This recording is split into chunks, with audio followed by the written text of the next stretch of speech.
Assalamualaikum warahmatullahi wabarakatuh. Perkenalkan, nama saya Kusnul Nur Alina, NIM 2119191201024 dari Teknik Elektro angkatan 2021 kelompok 4.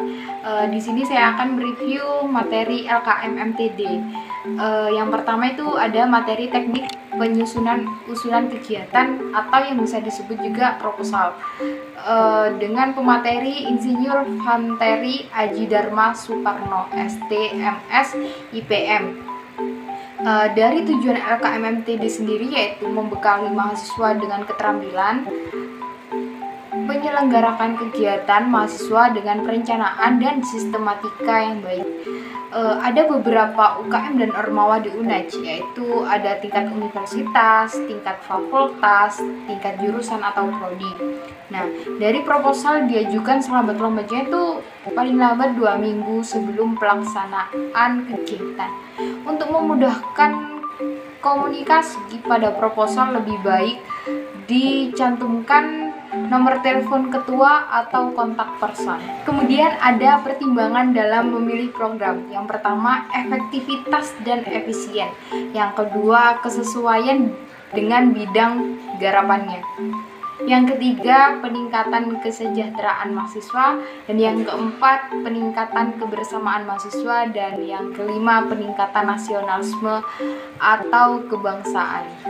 Adapun format proposal kegiatan, yaitu ada judul kegiatan, latar belakang, tujuan, manfaat, indikator keberhasilan, sasaran, ruang lingkup kegiatan, rencana dan jadwal, susunan panitia, dan rencana anggaran.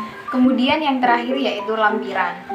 Nah, format laporan kegiatan itu ada bab 1, yaitu ada pendahuluan. Bab 2, pelaksanaan kegiatan. Bab 3 itu kesimpulan dan sasaran.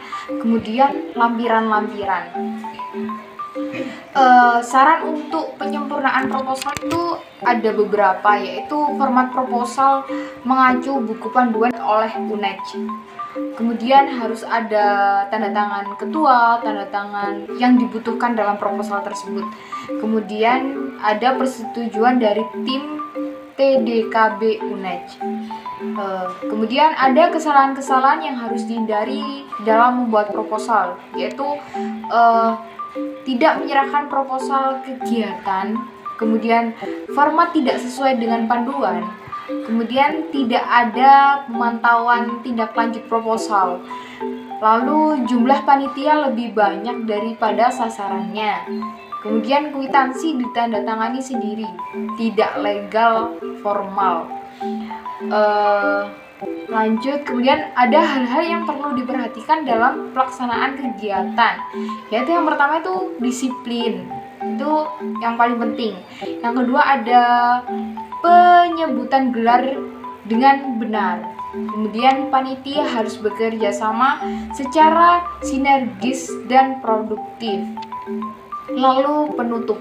Nah, dari penutup ini, kegagalan dalam merencanakan program kerja akan mengakibatkan gagalnya organisasi. Kemudian di sini saya akan mereview materi yang kedua, yaitu pola pikir analitik dalam pengambilan keputusan yang disampaikan oleh Radikal Raka Rabsazani. Ya. Kemudian yang pertama, tantangan mahasiswa dalam era revolution industri terhadap 5.0. Yang disiapkan yaitu yang pertama, tingkatkan kualitas SDM, kemudian Internet of All Things, kemudian I'm the leader, management is doing this right, leadership is doing the right things.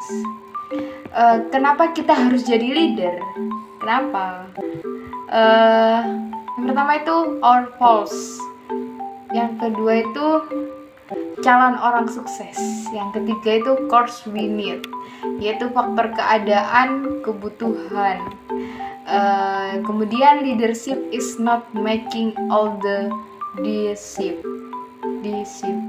It is make sure the right decisions are made.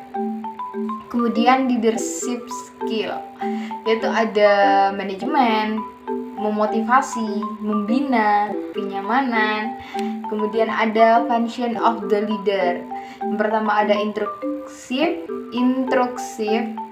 kemudian konsultatif, partisipasi, delegasi. Kemudian yang dibutuhkan menjadi seorang leader yaitu vision. Yang kedua itu courage, ketiga integrity, yang keempat itu humility, yang kelima itu strategy planning, yang keenam itu good cooperation. Kemudian perbedaan bos dan leader, yaitu bos sendiri tuh hanya bisa menyuruh tanpa memberi solusi. Bos hanya mau selesai dan benar. Bos tidak pernah mengapresiasi kerja dari anggotanya. Sedangkan leader itu selalu minta pendapat kepada anggotanya. Leader itu empower, leader itu ask, kemudian leader itu really. Nah, set goals. Set goals ini pengambilan keputusan harus memiliki tujuan yang akan mengarah ke tujuannya. Kemudian identify the problem. Yang pertama itu kita harus menemukan penyebabnya, mengumpulkan fakta-fakta pengambilan keputusan pada situasi fakta. Kemudian seeking alternatif. Pengambilan keputusan yang rasional mengharuskan pengambilan keputusan untuk mengkaji semua alternatif pemecahan masalah yang potensial. Kemudian alternatif selection. Yang pertama itu dilihat dari skala prioritasnya, kemudian dilihat dari situasi dan kondisi, dan yang ketiga itu point placement-nya keputusan yang diambil. Yang terakhir pertimbangan stakeholder terkait. Lalu tips for expressing opinions. Mengusahakan pesan mudah dipahami, pengirim pesan dipercaya oleh penerima, mengulangi pesan seperlunya saja. Kemudian principles of discussion. Yang pertama, berpikir sebelum berbicara. Yang kedua, menyumbangkan pendapat. Yang ketiga, cari jalan terbaik.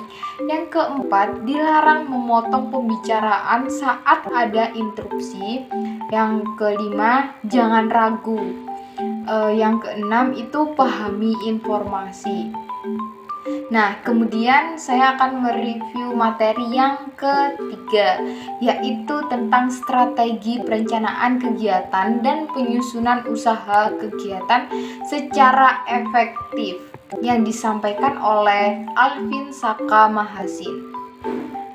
Yang pertama itu critical thinking, bisa juga melihat berita-berita terkini. Belajar bagaimana mengelola event, mungkin tidak di kampus, bisa juga di tempat kerja. Harus belajar agar berjalan baik. Event ini sebuah aktivitas yang sudah terencana, atau aktivitas yang terorganisir dan punya tujuan. Kemudian kita harus mempunyai visi dan misinya, atau tujuannya. Kemudian tolak ukur kesuksesan. Tolak ukur yang dapat diukur kesuksesan, kuantitasnya. Kemudian framework of thinking sangat penting. Kemudian 5 kunci behavior. Yang pertama itu koordinasi. Yang kedua itu alignment. Yang ketiga accountability. Yang keempat creative thinking. Yang kelima itu negotiation, 80/20 lah. Kemudian prepare ini forming, struktur ke struktur, organis. Kemudian budgetnya ini harus optimis, jangan pesimis, dan realistis. Ada controlling, roadmap, dan hearing. Yang terakhir itu closing. Yang terakhir saya akan memberikan kesan dan pesan saya selama mengikuti LKM MTD 2022 ini. Kesan saya selama saya mengikuti kegiatan LKM MTD 2022 ini, banyak sekali ilmu-ilmu yang saya dapat dan itu tidak dapat terlupakan bagi saya sendiri. Di situ saya banyak belajar mengenai leadership yang pertama dan yang terpenting sih, kemudian penyusunan proposal dengan baik dan strategi perencanaan kegiatan secara efektif. Dan pesan saya, semoga dengan telah dilaksanakannya kegiatan LKM MTD ini bisa menjadikan kami mahasiswa Fakultas Teknik menjadi orang yang bisa menjadi pemimpin yang baik serta bisa menyusun strategi perencanaan kegiatan secara efektif. Sekian review materi dari saya. Terima kasih. Wassalamualaikum warahmatullahi wabarakatuh.